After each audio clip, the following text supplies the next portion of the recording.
아기 판다들이 몸을 맞대며 장난을 칩니다. 2023년 한국에서 태어난 쌍둥이 자매 루이바오와 후이바오입니다. 부모 판다까지 합하면 한국에서 생활하는 판다는 모두 4마리. 내년이면 쌍둥이 판다 자매를 중국에 반환해야 하는데 이번 한중 정상회담을 계기로 판다를 추가 대여하는 방안이 논의됐습니다. 양국 간 민간 우호의 상징인 판다를 추가적으로 대여하는 문제는 우리가 제기를 했습니다. 이에 대해서도 실무선에서 협의를 해나간 데 대해서 공감을 형성했습니다. 곧바로 기후에너지 환경부와 중국 베이징 국가임업초원국이 판다 협력을 논의했습니다. 중국과의 외교관계 수준을 보여주는 지표인 판다 대여. 2014년 시진핑 주석의 방한을 계기로 한동안 중단됐던 판다의 국내 대여가 다시 시작됐습니다. 2016년 판다 부부가 한국으로 들어왔는데 이들이 낳은 첫 번째 새끼가 푸바오입니다. 반면 일본은 이달 말 판다를 반환하는 것을 끝으로 54년 만에 중국과의 판다 외교가 중단됩니다. 판다 제로는 악화된 중일 관계를 단적으로 보여줍니다. 한중 정상회담 직후 중국은 일본에 대해 히토류를 포함해 민간과 군사용 모두 사용이 가능한 이중용도 품목에 대한 수출을 금지한다고 발표했습니다.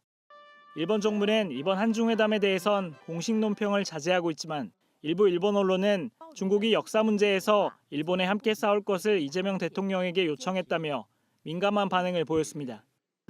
이 대통령은 이번 달 중순 다카이치 총리의 고향 나라현을 찾아 한일 정상회담을 할 예정입니다. JTBC 김한수입니다. 대만 유사시에 일본이 개입할 수 있다고 한 일본 다카이치 총리의 발언이 2달 전 중일 갈등의 방아쇠를 당겼습니다. 그동안은 경제적인 압박을 이어가던 중국이 일본의 아킬레스건이라고 불리는 히토류 수출 중단까지 시사했습니다. 하나의 중국 원칙을 위반했다면서 일본 지도자의 발언은 악랄하다고도 덧붙였습니다. 김필준 기자입니다. 중국 상무부의 올해 첫 번째 공고는 일본 수출 통제 강화입니다. 민간이나 군사용으로 모두 사용되는 품목인 이중용도 품목의 일본 수출 통제를 강화하겠다는 겁니다. 사실상 히토류 수출을 중단하겠다는 뜻으로 보입니다.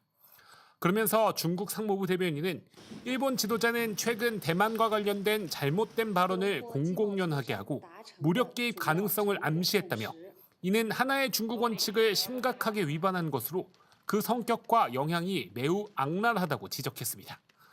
중국 정부가 지적한 발언은 2달 전 다카이치 사나이 일본 총리가 대만 유사시 자위권을 행사할 수 있다는 말입니다. 중국은 다카이치 총리의 대만 발언 이후 일본산 수산물 수입 재금지와 여행 자제령 등으로 일본 압박을 시작했습니다. 이젠 일본의 아킬레스건이라고 불리는 히토류 제재 카드까지 꺼내든 겁니다. 히토류는 일본의 전기차, 반도체 등 주력 수출 품목의 필수 자원으로 일본은 히토류의 60%를 중국에 의존하고 있습니다. 공고를 발표하면서 중국 정부는 관련 규정을 위반하여 일본으로 물품을 제공하면 법적 책임을 물을 것이라며 발표일부터 공식적으로 시행된다고 설명했습니다. JTBC 김필준입니다.